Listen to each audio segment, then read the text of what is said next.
तो मैं था CA finalist, also cali athlete, skills like handstand pushup unlock किए थे, FL, back lever, 50 kg chin up, 100 kg squat without any way protein, natural food. लेकिन फिर deathful accident हो गया, पड़ा उस ventilator, ICU, paralysis, 35 kgs, 3 months memory loss. God saved me, कैसे पता नहीं। और फिर अभी 1.5 साल बाद 35 kg chin up, 40 kg dip. Calisthenics is all about body wait.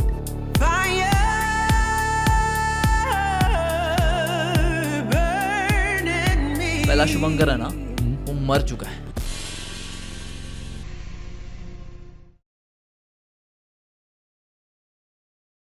Hello everyone, welcome to another episode of Curo talks.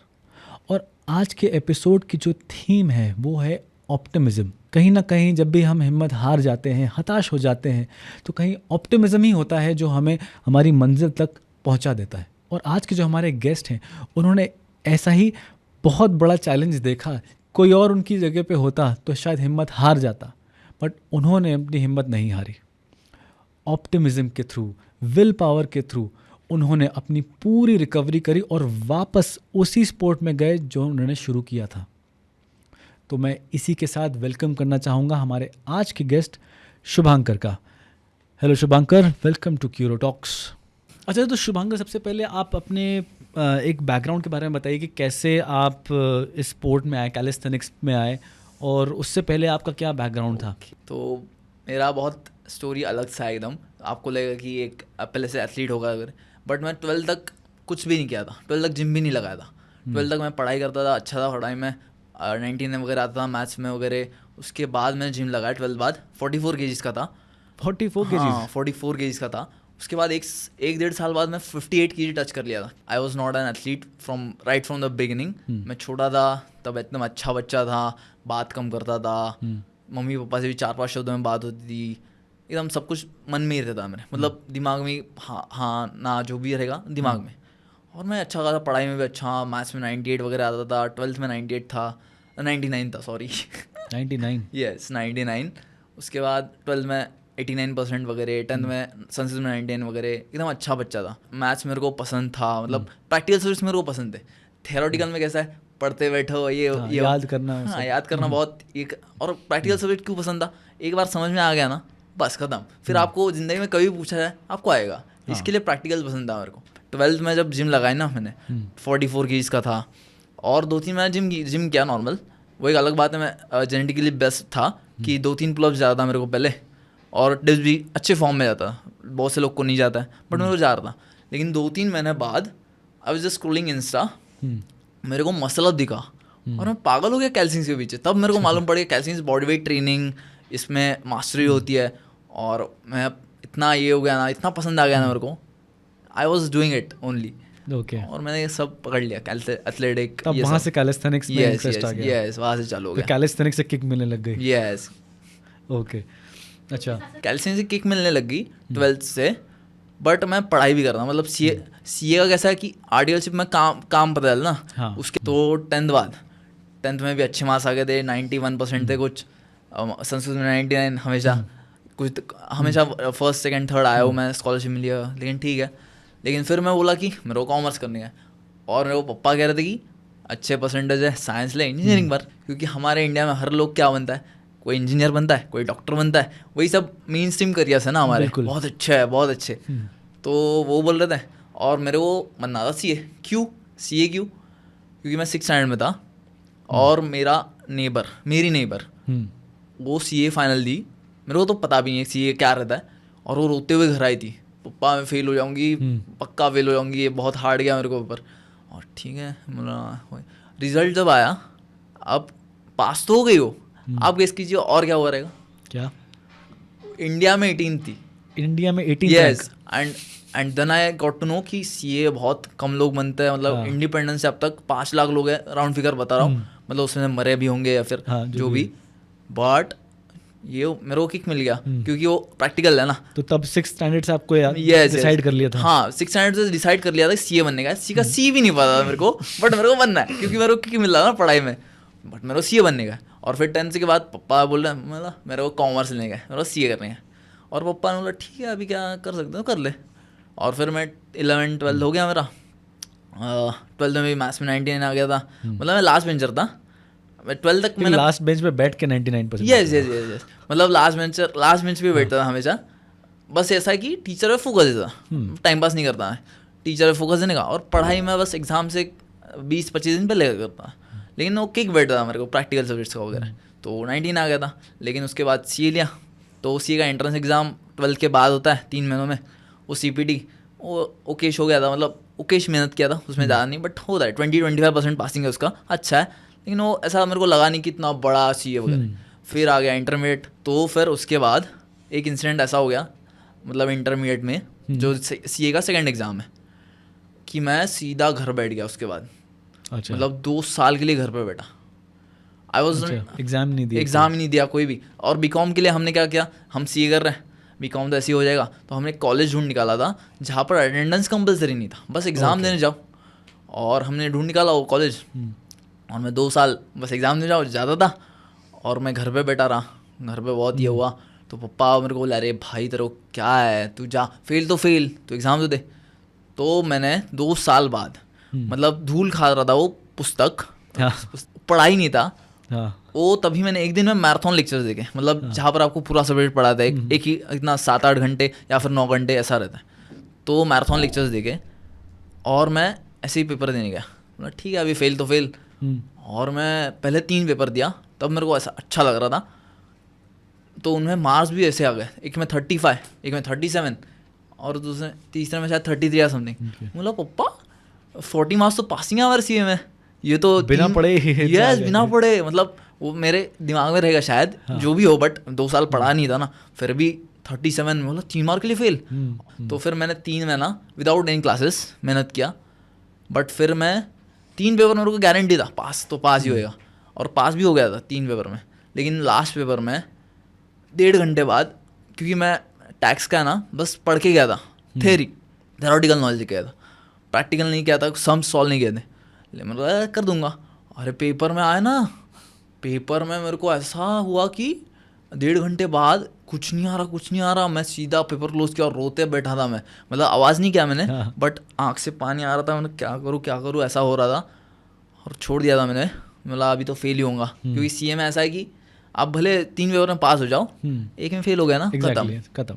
तो फिर रो रहा था, और जब रिजल्ट आया तो पहले 3 पेपर पास ही था, लेकिन यहाँ पर टैक्स में लास्ट पेपर में भी मेरे को कितना 33 या समथिंग मार्क्स था, 7 नंबर से रह गए। यस, आई वाज लाइक अगर 1.5 घंटा तू कुछ भी लिखता था, कुछ तो हो जाता था। एंड उसके नेक्स्ट अटेम्प्ट में, मतलब 6 महीने बाद आता था, अभी 3 महीने बाद आता है, लेकिन तब 6 महीने बाद था। तो 6 महीने बाद मैंने इतना मेहनत किया खुद से, 3 महीने पढ़ाई किया था, 4 महीने, पहले 2 महीने छोड़ दिया क्योंकि रिजल्ट लाने में गए थे। तो फिर इतना मेहनत किया इसकी, तो अभी मैं इसको दिखाऊंगा, मैं मेहनत कर सकता हूँ। उस सब्जेक्ट में मेरे को एग्जामिशन आ गया था। अच्छा, एग्जामिशन का मतलब है कि उस पेपर को आप 3 अटेम्प्ट के लिए मत दो। ओके, तो वो आ गया था, और मैं पास हो गया 3 महीने बाद, और फिर आर्टिकलशिप हो गया और चालू था। अच्छा, यस। अच्छा, तो आपने अपने आप को फिनिक्स कहा है। यस, फिनिक्स जैसा, तो मतलब उसका क्या मतलब है? फिनिक्स बर्ड क्या होता है बहुत सारे लोग को पता नहीं होगा। फिनिक्स एक ऐसा पक्षी है जो ऐसा ऐश में बदल जाता है, और वहाँ से उड़ता है। तो मैं भी वैसे ही हूँ, क्योंकि आप बोलो ऐसा कैसे ऐश में क्यों गया, लेकिन मेरे साथ क्या हुआ था, मैं 8वीं से बाइक चला रहा हूँ, कभी किसी को ठोका नहीं, कुछ नहीं। 22-23 साल तक मैं कभी डॉक्टर के पास एडमिट भी नहीं हुआ था, क्या बोलते, गोलियाँ भी नहीं लेता था, आयुर्वेदिक ट्रीटमेंट लेता, घर पे ही ठीक हो जाता था। लेकिन 23वें साल में ऐसा हुआ, मतलब आर्टिकलशिप 1 साल हो गया था, और वहाँ पर मेरे को 2-3 महीना, आपको भी पता ऑडिट काम रहता है, रात के 2-3 बजे छोड़ देते हमको, और मैं बाइक लेके आया था, तभी भी कुछ नहीं हुआ था। लेकिन 1 साल बाद सैटरडे करके हाफ डे था, तो मेरे को लगा बाइक लेके जाता हूँ, कि हमेशा बाइक लेके गया हूँ। और पता नहीं कैसे एक वेटर सानपाड़ा में अभी हाईवे क्रॉस कर रहा है, ऊपर से जाना रहता है, नहीं गया, स्काई वॉक से। यस, अपने जैसे आदमी लोग नीचे से जाते हैं, आराम से चल के जाएंगे, देख के गाड़ी, पता नहीं उसको कौन सी खाई आ गई, उसको भी कुछ रहेगा, भाई भाग के क्रॉस कर रहा था। अच्छा, और वो तो मेरे को पता भी नहीं भाग रहा था कुछ भी, क्योंकि मैं तो उसको हिट किया हाँ, और सीधा बेहोश। अच्छा, आपको फिर डिटेल्स याद ही नहीं है? कुछ भी याद नहीं है मेरे को। मतलब मेरे को बेहोश क्यों हुआ, मतलब कुछ भी नहीं था मेरे को, एक बूंद खून भी नहीं गया, अच्छा, एक थोड़ा स्क्रैच भी नहीं आया।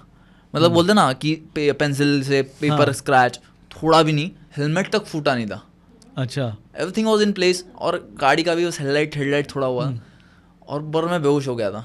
अब किसी को लगेगा नॉर्मल है, क्या है, बेहोश हो गया, ठीक है, लेकिन तभी तो मैं अकेला था बाइक पर।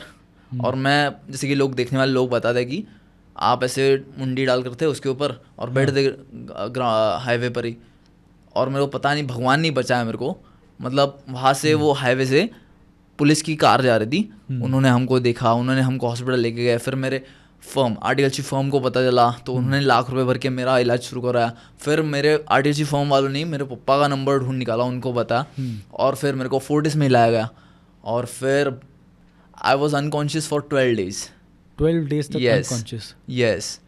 फिर मेरे को होश आया कैसे तो, और आपको बताता हूँ कि मैं बेहोश क्यों हुआ था, इतना क्यों हो गया था। क्योंकि मेरा ब्रेन है ना, अपना ब्रेन ऐसे रहता है ना, हाँ, ऐसे जॉइंट रहता है ना, वो ब्रेन लेफ्ट राइट ऐसे हो गया था, मतलब मूव किया था, मतलब ऐसे। तो बेसिकली वो स्कल की वॉल्स से टकराया, और पता नहीं टकराया, वो पता नहीं, बस डॉक्टर ने कहा कि मूव हो गया था। और ऐसा हुआ कि डॉक्टर ने तो बताया कि 90% लोग तो मर जाता है जो हिलता है दिमाग, और जो 10% बचता है ना, वो 4-5 साल तक पैरालाइज रहता है, ऐसा बोला गया था। और तो और मेरे को इधर से नली थी ना, मतलब ट्रैकियोस्टोमी भी हो गया था मेरे को तो कुछ याद नहीं है, क्योंकि 3 महीने तक तो मेरे को खुद को पता नहीं मेरा माँ बाप कौन है, पहचाना ही नहीं था। 3 महीने का memory loss? Yes, memory loss, paralysis, ventilator, ICU, सब कुछ हो गया था। और ऊपर से मैं 35 kg के ऊपर नीचे गिर गया था। अच्छा, weight 35 kg? Yes, I was 35 kg, इतना कम हो गया था। लेकिन भगवान ने कैसे तो बचा लिया रहेगा। तो वो डॉक्टर है ना, यहाँ से नली वगैरह था, उस डॉक्टर को लगा रहेगा अभी ये तो ऐसे ही रहेगा, तो वो घर पे भेज रहा था। और वो बोला कि अब लेके जाओ इसको। पप्पा बोला अरे पैसे दे रहा हूँ ना तेरे को, बचाना।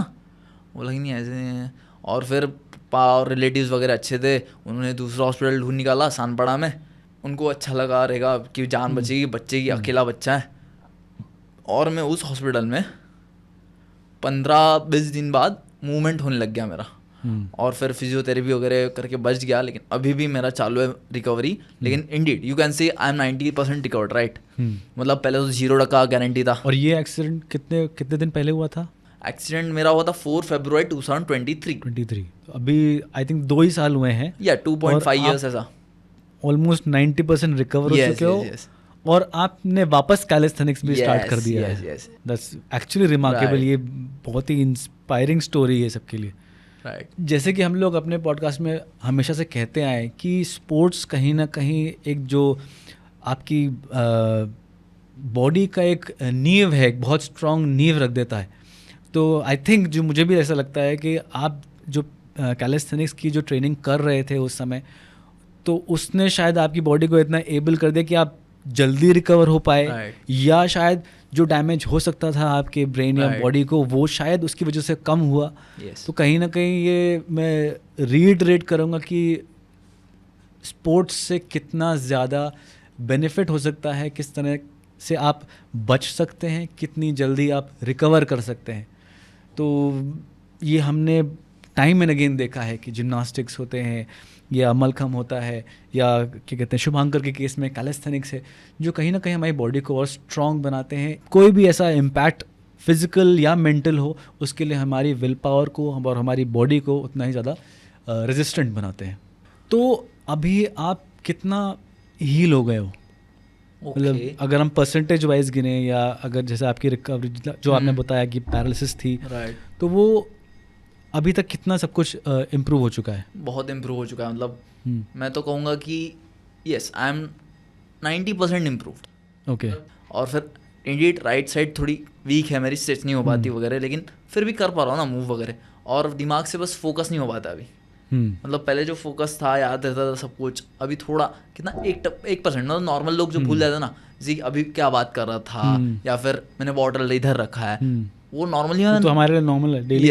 Yes right. लेकिन मैं नॉर्मली भी नहीं करता था, लेकिन अभी थोड़ा ये हो गया क्योंकि दिमाग को लग गया था। लेकिन हो जाएगा क्योंकि 90% तो रिकवर हो चुका हूँ। बस 10% पता नहीं अभी भगवान कब करेगा, क्योंकि बहुत टाइम हो गया। नहीं, अभी एक्चुअली बहुत टाइम नहीं हुआ है। लेकिन यस, साइड इफेक्ट ऐसा हो गया ना, जो कि मेरे को होश में आने के बाद पता चला, मतलब होश में प्लस जब मेरे को याद रहने लग गया उसके बाद पता चला।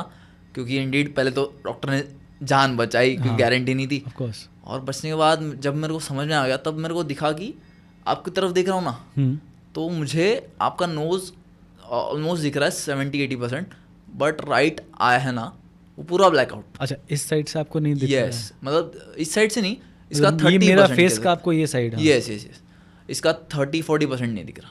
मतलब ऐसा है कि ऐसे दिखा ना, इधर आँख करके ऐसा, तो यहाँ तक दिख रहा है, फिर भी पूरा नहीं दिख रहा। तो 30-40% नहीं, जैसे कि यहाँ पर देखूंगा, दिख रहा है, तो यहाँ पर ख़त्म। लेकिन इसका भी इसके लिए भी हमने अच्छे खासे डॉक्टर को दिखाया, मतलब आई डॉक्टर वगैरह, स्पेशलिस्ट वगैरह। लेकिन वो स्पेशलिस्ट भी बोला कि तेरे आँख में थोड़ा भी प्रॉब्लम नहीं है, मतलब जो चश्मा वगैरह लगता है ना। अच्छा, फिजिकली आँख सही है? यस यस, एकदम सही है, एकदम सब एकदम टाप टिप है, आँख में तो कोई भी प्रॉब्लम नहीं है। क्योंकि उसने भी देखा चश्मा नहीं है, कुछ नहीं है, बस वो क्या कि अभी तेरा एक्सीडेंट हुआ था, दिमाग कोई लगा था बस, तो कोई नर्व, बहुत सारी नर्व्स है अपने शरीर में, तो कोई नर्व है जो ब्लड सप्लाई कम कर रही है। अभी हम तो ढूंढ नहीं सकते, और अभी तू भगवान पे छोड़ दे।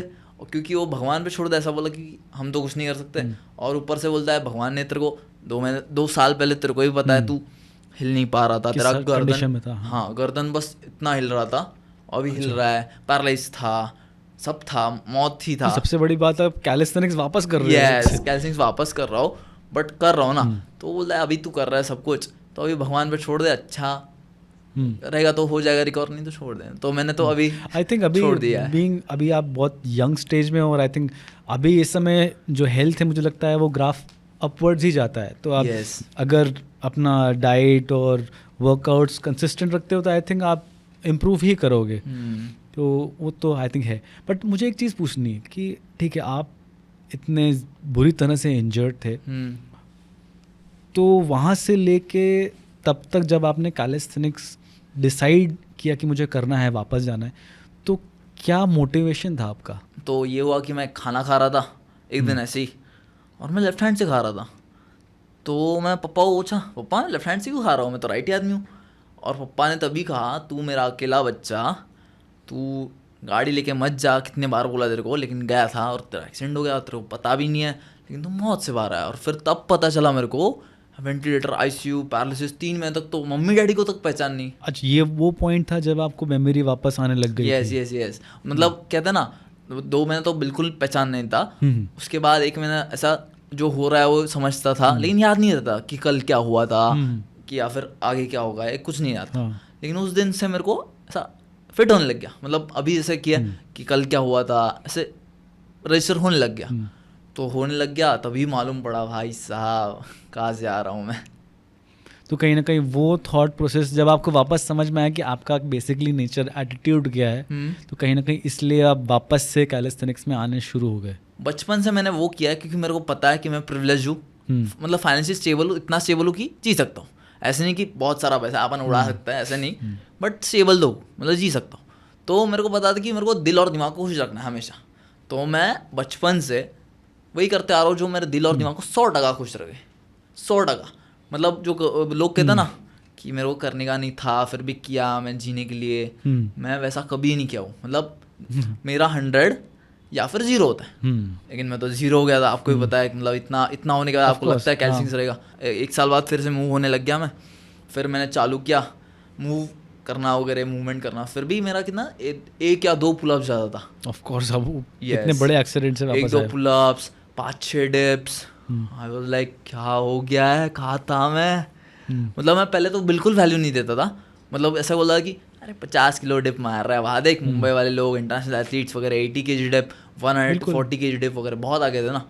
और मैं बस आगे वाले लोग को देखता था। CA फाइनल में पहुँच गया, अरे तेरे को अब तक CA बनना है, तेरे को कस्टमर्स गेन करना है, तेरे को बड़ा होने का, ऐसा सब देखता। मैं बस आगे की सोच रखने वाला था, पिछला या फिर जो अचीव कर लिया ना उसको ठीक है हो गया, ऐसा वाला था। मौत, मतलब एक्सीडेंट के बाद समझ में आ रहा है भाई सब कुछ वरदान होता है। सही बात है। अब वैल्यू करने लग गया हूँ। मतलब अभी अगर फिर से मेरे को 35 kg पुलअप जाना ना, मैं अभी वैल्यू करने लग गया, वरना पहले तो of course 35 is a very small number, लेकिन अभी पता है कि कहाँ पहुंचा हूँ मैं। एक एक रेप की वो वैल्यू समझ में आती है अब। और आप कह रहे थे कि आपको कैल्शियम क्यों करा, तो वही बात है, एक ही बात है, 100% पसंद है, खत्म, बात ही खत्म। मतलब मरते दम तक भी मेहनत करूंगा, अगर मेरे को 100% पसंद आ गया ना, खत्म। तो बेसिकली जैसे ही वो माइंडसेट आपका वापस आया तो आपका इंटरेस्ट भी जो कैलिस्थेनिक्स पहले से था वही वापस आ गया। यस, आ गया। लेकिन सीए वाला नहीं आया। हाँ, सीए वाला नहीं आया, तो उसका भी स्टोरी मैं बताता हूँ आपको। जैसे कि सीए पहले करना 6 स्टैंडर्ड बाद से, हाँ। मतलब मेरे को सी का सी भी नहीं पता, लेकिन वो जब बन गई तो मेरे को लगा कि अरे इतना कम लोग बन रहा है और किक मिल रहा है मेरे को पढ़ाई से, तो मेरे को भी बनने का है। और आर्टिकलशिप सी वाला काम है ना, उससे पहले 2 एग्ज़ाम देने होते हैं, तो वो 2 एग्ज़ाम भी हो गए मेरे, कैसे तो हो गए, मतलब विदाउट क्लास दूसरा एग्ज़ाम वगैरह, ठीक है, अच्छा था। लेकिन जब आर्टिकलशिप चालू हुआ ना, अरे दूसरे दिन मैं घर पे रोते हुए गया था, पापा मेरे को पढ़ाई ठीक लगती थी लेकिन काम तो पसंद नहीं आ रहा। बोला अभी लास्ट एग्ज़ाम बाकी करना है यार इतना तो, मैं ठीक है अभी क्या सीए बनने तक तो कर लूँगा, क्योंकि 11th स्टैंडर्ड से जो दोस्त थे साथ में वो थे, वो सब कर रहे थे। हाँ, वो सब मेरे साथ ही थे, तो अपन झेल सकते हैं ना, मतलब कितना रात के 2-3 बजे काम करो, लेकिन वो कन्वर्सेशन होता रहता है, एक दूसरे को खुश रखता है, तो इसलिए कर रहा था मैं। लेकिन उसके बाद क्या बोले पप्पा कि कर ले थोड़ा, एक एग्ज़ाम तो बाकी, अभी क्या करेगा। तो मैं भी अभी क्या जो सुनते हैं वैसे सुन लिया गुड बॉय की तरह, और क्या कर सकता हूँ, तो सुन रहा था। लेकिन मैं पप्पा को बोला था तभी भी कि देखो अगर सीए बनने के लिए तक ही करूँगा मैं, सीए बनने के बाद मैं 1 महीना भी नौकरी नहीं करने वाला, ठीक है, थोड़ा इनकम कम होएगा, लेकिन मैं खुद का फर्म चालू करूँगा। मेरे को ज़्यादा टेंशन नहीं लेने का, ज़्यादा हसल नहीं करने का, मेरे को काम नहीं करने का। या फिर अगर मैं नहीं बना तो बिल्कुल नहीं करूँगा सीए, क्योंकि सीए को आपको भी पता है, पूरा सीए कंप्लीट हो जाए, हाँ ऑब्वियसली, फिर आपको राइट्स है, बहुत सारे राइट्स हैं। और जब सीए कंप्लीट नहीं, मतलब 2 एग्ज़ाम हो भी गया तो भी आपको कुछ राइट्स नहीं है, आपको बहुत सारा काम करना पड़ेगा, एक्सपीरियंस गेन करना पड़ेगा, फिर आपको इंटरेस्ट रहेगा तो ही कर सकते हो ना। मतलब इंटरेस्ट जहाँ पे आपको इंटरेस्ट है ना, 100% दिल लगाना पड़ता है, आप उधर सक्सेसफुल होके ही रहोगे। बिल्कुल यस, मतलब मैंने देखा है कि जैसे कि अब सीए नहीं है, एक बंदा वो बस बीकॉम है, उसने काम किया सीए अंडर वगैरह, उसको टैक्सेशन आता है, तो वो टैक्स कंसल्टेंट बना, उसके यहाँ पर 6 लोग काम करता है अभी, वो तो बीकॉम है नॉर्मल, एग्जैक्टली। अब 6 लोग वहाँ पर काम कर रहे हैं, राइट। तो आप जिस भी फील्ड में जाओगे ना, आप बस अपना दिल 100% दो, मेहनत करो, आपको सक्सेस मिल के रहने वाली, अपने आप ही मिल जाएगा। यस, जैसे कि मैं कैल्शियम को प्यार करता था, वो प्यार रह गया एक्सीडेंट के बाद भी, तो मैं सफल हो गया ना, अभी भी अच्छा खासा कर रहा हूँ।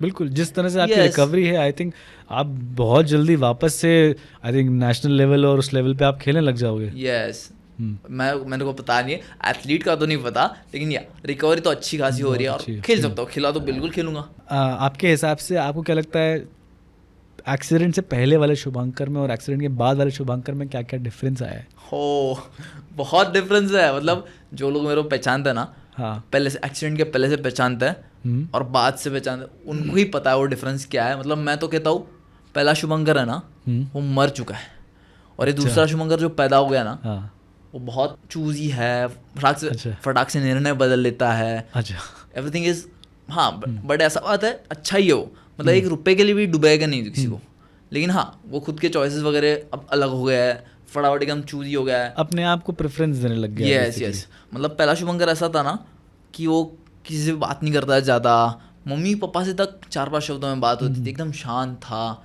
सब कुछ मन में रखता था, मतलब कितना भी गुस्सा आ जाए, कुछ भी हो जाए, सब कुछ मन में एकदम भड़ास निकाल देता था। अब कुछ भी मन में नहीं रखता। अभी नहीं भाई, अभी तो मन में नहीं, अब सब बाहर ही है, सब कुछ बाहर आ जाता है। मतलब मेरे को खुद को मालूम पड़ा ना कि कम शेयर करना है, फिर भी मैं शेयर कर देता हूँ। क्यों पता है, पहले शुभंकर को ऐसा लगता था कि वो एनर्जेटिक रहने वाला है, यंग ही रहने वाला है, और उसका हमेशा एनर्जेटिक ही रहने वाला है ऐसा, और खबर सुन भी लेना किसी की, ये मर गया वो मर गया, तो बोलता था कि ठीक है चलता है, एज में तो मर ही जाता है, ऐसा मालूम था उसको भी, बस मालूम था ना, देखा नहीं था। अरे अभी जब उसको ये खाना खाते हुए पापा बोले ना तेरा एक्सीडेंट वगैरह हो गया था, तू मौत से बाहर है, तब भाई मालूम पड़ा कि क्या भगवान तो ऐसे उठा सकता है तुमको। तभी मेरे को नोन चीज़ का अर्थ समझ में तभी आया, मीनिंग बोलते ना, समझा, वो समझा तभी मेरे को, मतलब आप तो ऐसे जा सकते हो। और तभी से मैं ऐसा वैल्यू करता हूँ ना सब चीज़ों को सभी चीज़ों को, मतलब जो भी दिया है भगवान ने सबको वरदान की तरह लेता हूँ। मतलब सभी चीज़ें, मतलब मम्मी पापा उनको भी वरदान, मतलब वही सबसे बड़े वरदान है। मतलब वो नहीं, उनकी वजह से मैं जिंदा हूँ, उनकी वजह से मैं फिर से सांस ले रहा हूँ, ऐसा लगता है। मतलब उनके कर्म अच्छे रहेंगे, उन्होंने ये पैसा ख़त्म किया है, अच्छा खासा रेज किया है मेरे को, बट उनकी वजह से मैं सिर्फ सांस ले पा रहा हूँ, और उनकी वजह से मैं फिर से कैलिस्थेनिक्स या जो भी जिंदा हूँ अभी इधर आ रहा हूँ, वो सिर्फ उनकी वजह से। Thank you mummy papa. आपको शुभंकर, पहला शुभंकर पसंद था, लेकिन मैं भी ट्राई करता हूँ, लेकिन अभी नहीं हो पाता है मेरे से, लेकिन फिर भी आपको भी पता है ट्राई तो कर रहा हूँ, और आगे मैं और ट्राई करता रहूँगा। अच्छा, तो अभी आप कैलिस्थेनिक्स में अभी रिकवर कर रहे हो किसी तरह से, बट आप फ्यूचर में प्लान कर रहे हो कि इसको क्या कहते हैं, इसकी कॉम्पिटिशन्स में पार्ट लेने का? कॉम्पिटिशन्स में पार्ट लेने का तो अब तक सोचा नहीं था मैंने। मतलब अब तक तो मैं सोचता था कि एथलीट तो पहले बन सकता था, तू 50 किलो पुलअप था, तू कर सकता था। अभी तो 0 पे पहुंच गया था, अभी 35 kg पे पहुंच गया हूँ मैं पुलअप पे। इंडियड 2-3 महीनों में 50 या फिर 45 में पहुंच जाऊँगा। बट फिर भी एथलीट के लिए पैसा लगता है, पैसे मेरे पास है नहीं है, बट फिर भी मेरे पास नहीं है, राइट। तो एथलीट का तो हार्ड ही लग रहा है, बट मोस्टली मैंने जो मेरे को पसंद है वही किया ना। जैसे कि आपको भी पता है, मौत में था फिर भी कैलिस्थेनिक्स पसंद था तो कर दिया। तो मेरे को अभी जो पसंद है वही करना है। आप कैलिस्थेनिक्स करने वाले हो आगे, उसको कंपटीशन वाइज करो या नहीं करो, दैट इज डिफरेंट थिंग। आप लेकिन अभी कैलिस्थेनिक्स करते रहोगे आगे भी? यस, कैलिस्थेनिक्स ही करना है मेरे को, सिखाना है वो। मतलब जैसे सिखाना भी है। वही मेरे को कैलिस्थेनिक्स एरिया खोलना है। जैसे कि मुंबई साइड में ASW, एलिजियम, ISC वगैरह है, वो फुल टू कैलिस्थेनिक्स पार्क्स है ना। इंडीड उनका स्ट्रगल भी मैंने देखा है। मतलब 5 साल से ISC के ओनर, ASW के, वो सब एलिजियम में काम करते थे। फिर उन्होंने खुद का डाला घाटकोपर वगैरह में, 2-3 साल चलाया, फिर मालाड में डाला। अभी सेलिब्रिटी लोग वहाँ पर ट्रेन करते हैं। बिल्कुल, मतलब वो भी पैसा कमा रहे हैं, राइट। मतलब जो जिधर आप मेहनत करोगे ना, आप पैसा कमा ही लोगे। मतलब आप सक्सेस, आपकी क्यों मिलेगा आपको सक्सेस, राइट। डेफिनेटली। तो मेरा एम है कैलिस्थेनिक्स एरिया खोलने का पनवेल में, क्योंकि मुंबई साइड तो दूर हो जाता है। हाँ, मतलब 2-2.5 घंटा ट्रैवलिंग के लिए लगता है, तो रोज वहीं के लोकल लोग ही कर सकते हैं। तो फिर मेरा ऐसा एम है कि पनवेल में फुल टोटल कैलिस्थेनिक्स एरिया निकालने का। मतलब अभी पनवेल में कैसा है, नॉर्मल मशीन वाले जिम्स है, बट कैलिस्थेनिक्स किधर भी नहीं है। कैलिस्थेनिक्स वैसे बहुत कम है। Indeed it's gaining the popularity, बस वो गेन कर रहा है, धीमे धीमे वो ट्रैक्शन आ रहा है। यस, एंड आई होप, अब जैसे कि हम लोग देख भी रहे हैं कि पनवेल साइड बहुत डेवलपमेंट हो रहा है, और आई थिंक जैसे जैसे वहाँ पॉपुलेशन बढ़ती जाएगी, वहाँ पे ऑब्वियसली बात है, ऐसे अलग अलग जिम या फिटनेस सेंटर्स का रिक्वायरमेंट भी उतना ही बढ़ता जाएगा। तो I think it's a very good idea, और ये ज़रूरत भी है, it's a need of the hour कि कहीं ना कहीं अलग अलग स्पोर्ट्स के फिटनेस सेंटर्स भी हों। मैं ये नहीं कहता कि अलग कैलिस्थेनिक्स जिम हो, बट हाँ, हर जिम में, जैसे हम लोग क्या कहते हैं, हमारे पास मलखम चैम्पियन भी आए थे, क्या कहते हैं, दीपक शिंदे, तो उनके साथ हम लोग वही बात कर रहे थे कि मलखम में कोई सेटअप ही नहीं चाहिए, वो आप कोई भी जिम में अडॉप्ट कर सकते हो। आपको एक पोल लगाना है, उसके आसपास मैट्रेसेस लगाना। ये अगर डिफरेंट सेक्शंस होंगे तो आई थिंक सब जिम्स में काम हो सकता है। और बट ऑन द कॉन्ट्ररी, जैसे हमारे पास एक गेस्ट आए थे पार्थ, जो कि स्ट्रीट लिफ्टिंग करते हैं, उनके साथ यही प्रॉब्लम थी कि वो नॉर्मल जो जिम्स होते हैं वहाँ पे अपनी स्ट्रीट लिफ्टिंग की प्रैक्टिस नहीं कर पा रहे थे। उनको लोग वहाँ से जाने को बोल रहे थे, या किसी न किसी तरह से वजह ढूंढ रहे थे, रीजंस ढूंढ रहे थे कि वो वहाँ पे वर्कआउट ना करें। क्यों? क्योंकि उनको शायद उनका वर्कआउट अनसेफ लग रहा था या अनकन्वेंशनल लग रहा था। कि अगर आप नॉर्मल जिम में हो तो आप वही इक्विपमेंट्स यूज़ करो, और आप कुछ भी 19-20 नहीं कर सकते। तो वो एक कहीं ना कहीं एक वो रहता है कि क्या कहते हैं, एक डिसएडवांटेज रहती है एक एथलीट के लिए, right. Indeed all athletes face that.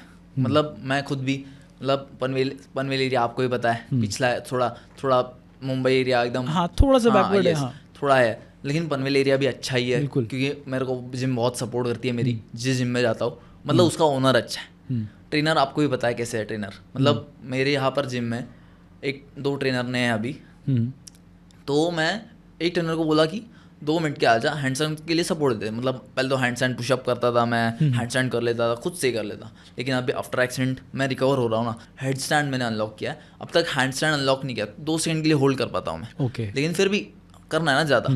तो मैं उसको बोला कि 2 मिनट ले ले सपोर्ट के लिए। यस, सपोर्ट के लिए, मतलब पैर पकड़ ले बस 2 मिनट के लिए। तो वो मेरे को बोला, तूने तो सेल्फ ट्रेनिंग लिया, तूने ग्रुप ट्रेनिंग ले ली। मैं बोला तू हवा खा रहा है ना, नहीं मेरे को नहीं देना।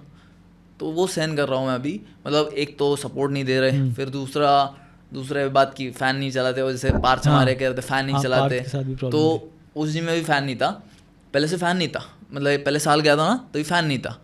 तो वहाँ तो पूरा मतलब बोलते ना कि नहा के निकल रहा मैं पसीने से नहा के, बिकॉज वहाँ पे वेंटिलेशन भी नहीं है, क्योंकि सब खिड़कियाँ पैक्ड हैं और खिड़कियाँ उसके ऊपर है।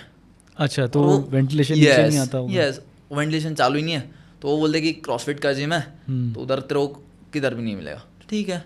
और उन्होंने इस साल अभी एक नया ये लाया है, सीलिंग फैन भी नहीं बिठाया उन्होंने, ऐसा एक जगह पे घूमने वाला फ़ैन लाया है, मतलब अच्छा है, वो मस्त हवा देता है उसी के एरिया वाले लोगों को। तो वो चालू रखना चाहिए वेंटिलेशन के लिए। एग्जैक्टली। जिम चालू हो जाता तभी, बट वो जिम चालू हो जाता तभी नहीं करते, पता नहीं क्यों। तो मैं एक दिन ट्रेनर को बोला, जो दूसरा ट्रेनर था, मैं बोला कि चालू कर, लोग कम है, कहीं को चालू करूँ।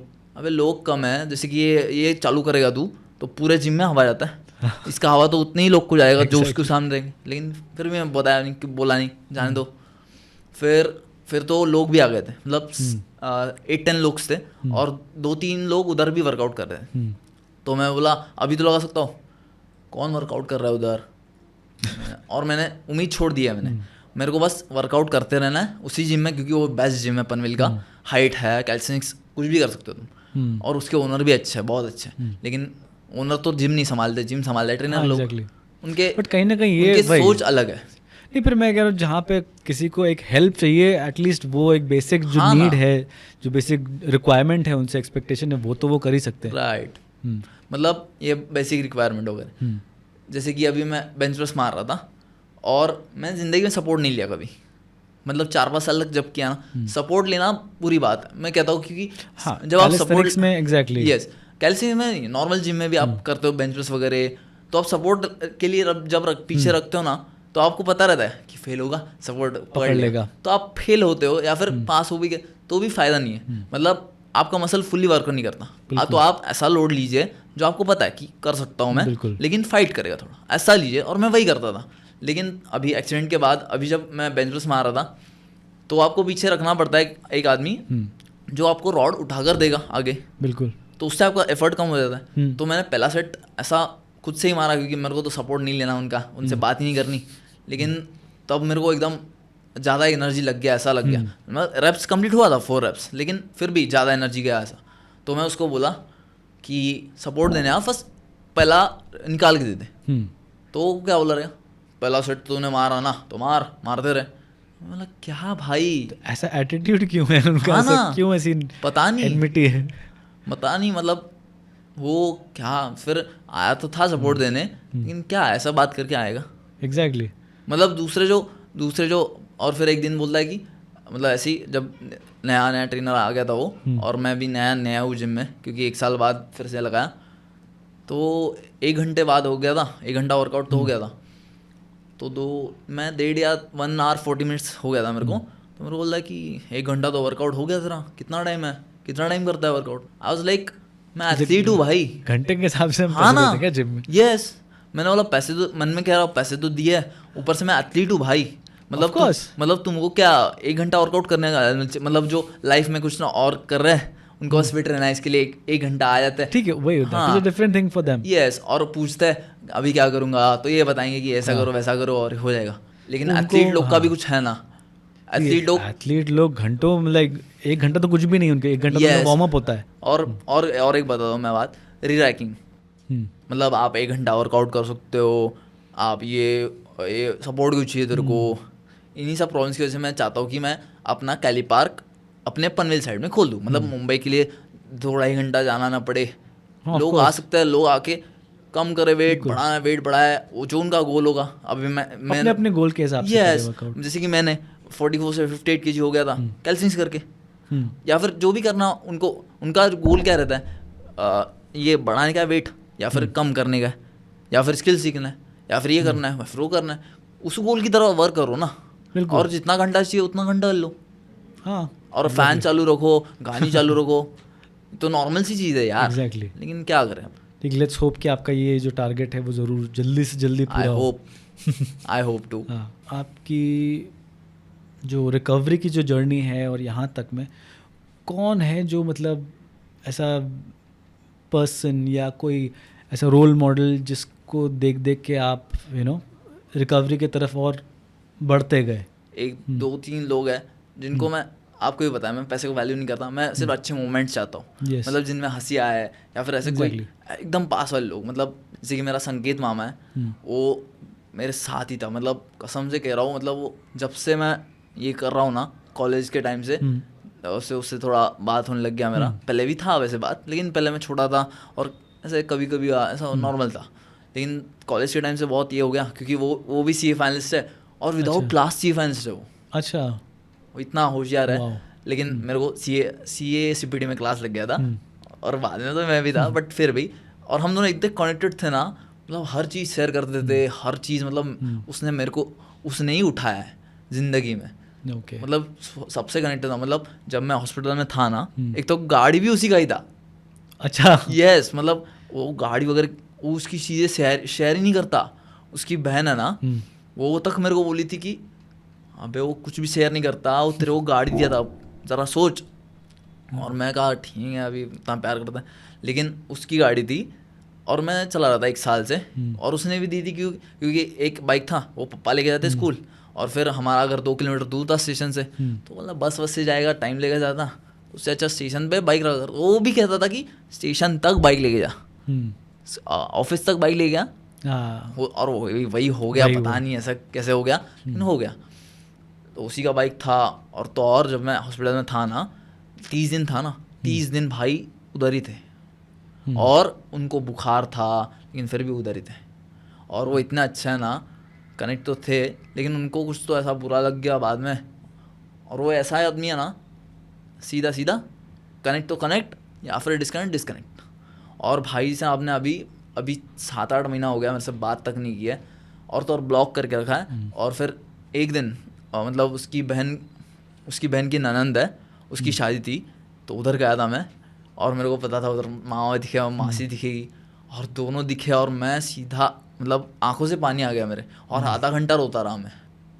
मतलब मेरा कनेक्शन इतना लोगों के साथ ही है मेरा, कि मेरे को जो अच्छे लोग लगते हैं ना, मतलब अच्छे लोग, मतलब कनेक्शन तो जिनसे आप कनेक्ट होते हो। हाँ, मेरे सब रिलेटिव्स अच्छे हैं, कोई दारू नहीं पीता है, मतलब इतना पैसा होकर भी नहीं, उनको सब अच्छा खासा पता है, अच्छा है जीना पता है, सब अच्छे हैं, सब कनेक्टेड है मेरे से।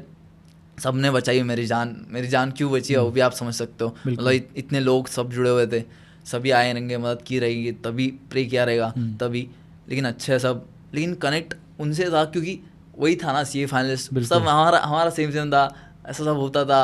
लेकिन अभी उसको देख के मैं आधा घंटा रोया था, और फिर तभी हम बात किए थे थोड़ा वो उसकी रेंज में मैं भी, मेरे को, क्योंकि जिस आदमी को आपने ज़िंदगी भर उसकी तरह बनने की चाह है और उसी की तरह रहना की चाह है, उसी की तरह उसको देखते आपको, मैं तो खुश था तभी। और फिर मैंने सोचा कि अभी इसके घर पे जाता हूँ, क्योंकि हम दोनों के घर पास में है, तो घर पे गया था। फिर से उसने फ़ोन नहीं लिया, दरवाज़ा तक नहीं खोला, सब हो रहा है। लेकिन उसकी माँ तो कहती कि अरे तेरे को क्यों चाहिए, वो क्या भगवान है क्या, उसको छोड़ दे जी ना। मैं बोला जिससे कनेक्ट है उसी से चाहिए ना, बिल्कुल। मैं क्या दूसरों से खुश रहूँ। उसी बात की वजह से मैं अभी दूसरों का बहुत कांटेक्ट करता हूँ, जो कि मेरे कनेक्टेड नहीं है, उनको भी बोलता हूँ कनेक्ट हो जाओ। उसी की वजह से वो भी चिढ़ता है कि इससे वो करना। अरे मतलब तू बात नहीं कर रहा, इसके लिए तो कर रहा हूँ।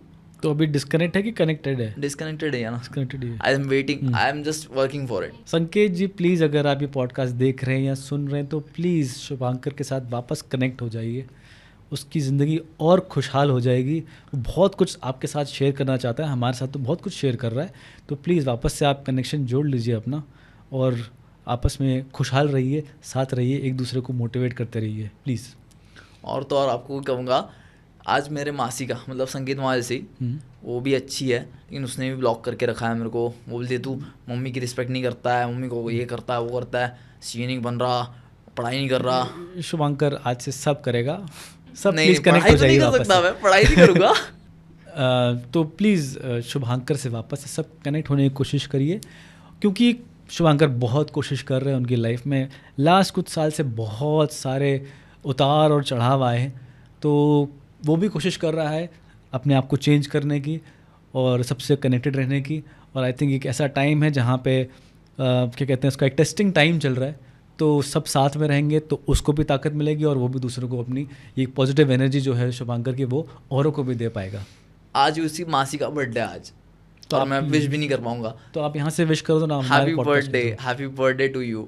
आई मिस दोस टाइम, मतलब तुम भी जानती हो क्या कनेक्ट था। मतलब मैं लॉकडाउन में तो पूरी दुनिया बंद थी ना, तब मेरे को लगा कि मैं अपने घर पे नहीं रह पाऊंगा लॉक्ड, तो फिर मैं उनके गाँव चला गया था। अच्छा। उनके गांव में 2 महीने तक रहा था उनके साथ। आप भी समझ सकते हो कितना कनेक्ट है, मतलब मेरे को खुशी मिलती है। मैं मम्मी पापा की भी रिस्पेक्ट करता हूँ, लेकिन आपको लग रहा होगा नहीं करता, बहुत आपको भी पता है सब कुछ जो भी हुआ है जो भी होता है, लेकिन फिर भी ट्राई कर रहा हूँ ना मैं, और ट्राई करूँगा प्लीज़। अच्छा, एक ऐसी एक कौन सी चीज़ है जो आपने अपने एक्सीडेंट से और उस रिकवरी वाले फेज से सीखी है?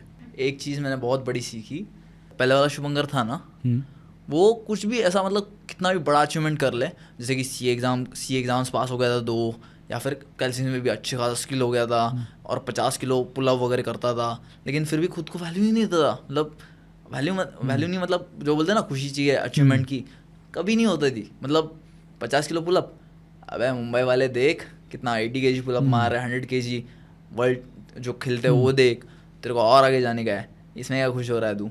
और जैसे कि हो रहा था, और बाद में समझ आया मेरे को मौत के मतलब ऑलमोस्ट डेथ ना, तभी अभी तो मैं सब कुछ वरदान की तरह मानता हूँ। मतलब अभी मेरे को उसकी कीमत पता चली। अभी 35 kg पुलअप जा रहा ना, तो मैं खुश हूँ 35 जा रहा है। अब पहले तो ऐसा था कि अबे 35 कोई भी मारता है यार, एथलीट लोग मारती है, ऐसा था मैं। अभी नहीं, अभी ऐसा नहीं हो, बहुत सीखा। आई थिंक यहाँ पे दोनों ही शुभांकर सही हैं। हाँ, एक कहीं ना कहीं अपने आप को ग्राउंडेड भी रखता है और दूसरा कहीं ना कहीं अपने आप को कॉन्स्टेंटली चैलेंज भी करता है इम्प्रूवमेंट की तरफ। तो मैं तो ऐसा हो गया अभी कि सब कुछ वरदान की तरह है, सब में खुश हो जाता हूँ। मतलब छोटी ब्लेसिंग भी वरदान की तरह वो मेरे को खुश कर देते हो। मैं छोटी छोटी खुशियाँ ढूंढता हूँ। मेरे को ऐसा बड़ा खुशी नहीं चाहिए कि आपके पास लाखों रुपये चाहिए, आप एकदम लैविश लाइफ जी रहे हो। लैविश नहीं जीने का मेरे को खुशी चाहिए।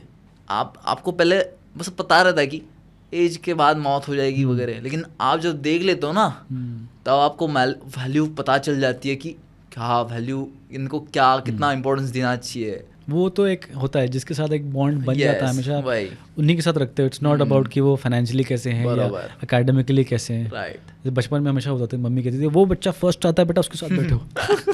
राइट। तो वो ऐसे आई थिंक फ्रेंडशिप नहीं हो सकती। फ्रेंडशिप बहुत ऑर्गेनिक, मतलब जो फर्स्ट आते हैं ना, वो लोग भी ऐसा रहते हैं कि मैं दिखाऊंगा नहीं दिखाऊंगा और मैं तो एकदम ये था कि सब देख लो या फिर सबका भला हो जाए।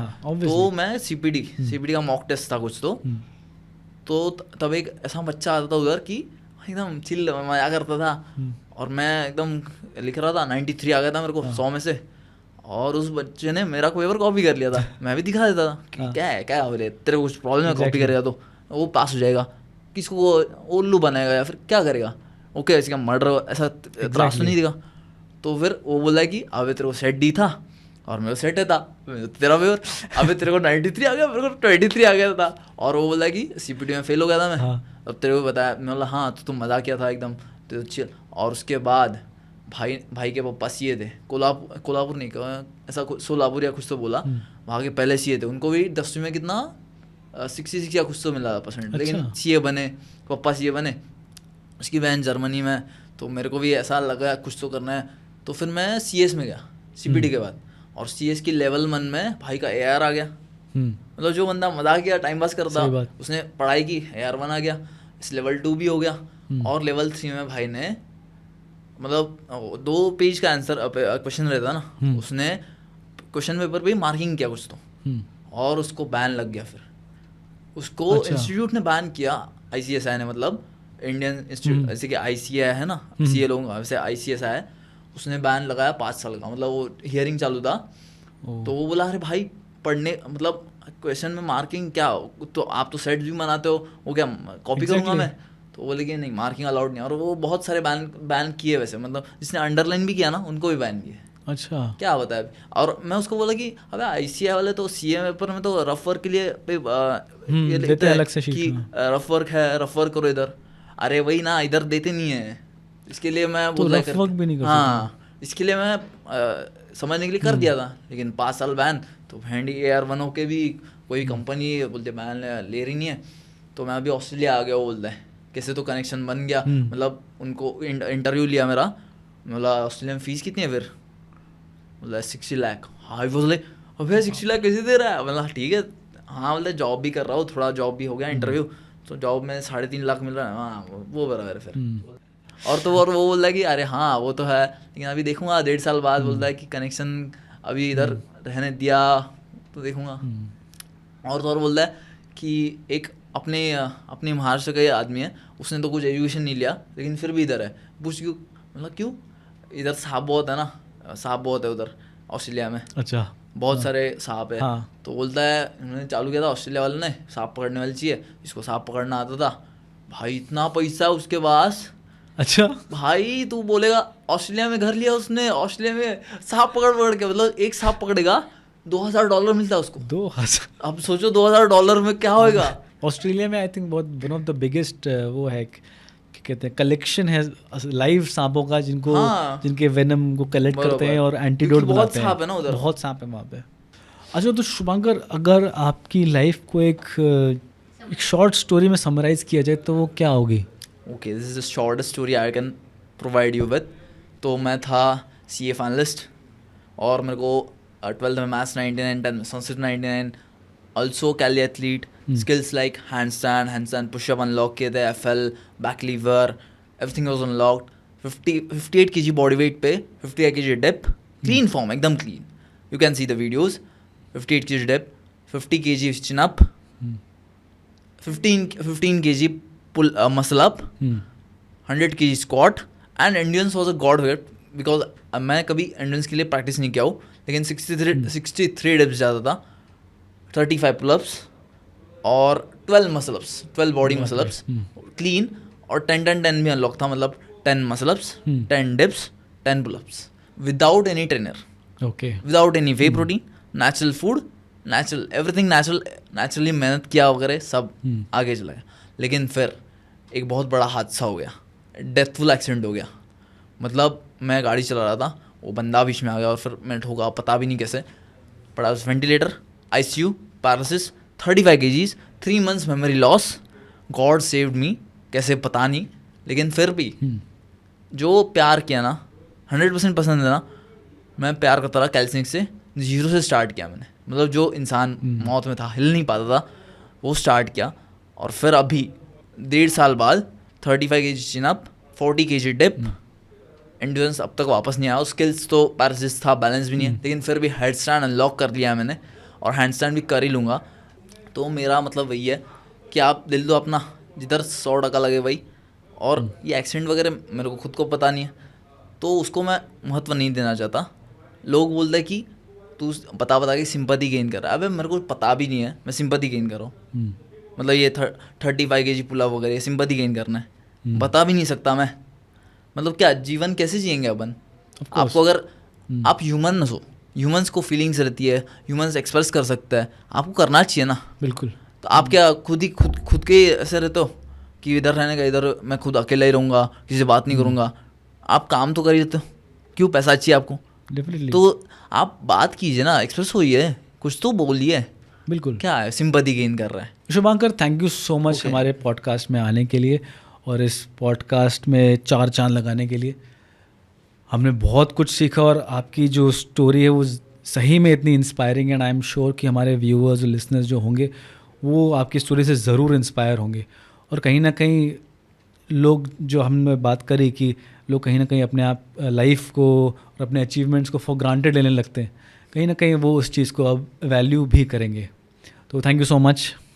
तो आज के एपिसोड में हमने देखा कि एक स्पोर्ट्स बैकग्राउंड या एक स्पोर्ट्स फिज़िक या एक स्पोर्ट्स मेंटालिटी जब होती है तो कहीं ना कहीं लाइफ में जितने बड़े भी चैलेंज हमारे पास आ जाए, हमें उन चैलेंजेस को फेस करने की, उन चैलेंजेस को ओवरकम करने की क्षमता कहीं ना कहीं से आ ही जाती है। तो ये माइंडसेट हमें स्पोर्ट्स से मिलता है। तो आई होप कि आपने आज के एपिसोड से कुछ ना कुछ सीखा होगा। मैंने तो बहुत कुछ सीखा है। तो इसी तरह से हमारे साथ बने रहिए and we'll see you in the next episode of Curo Talks. Stay curious, stay healthy. Thank you.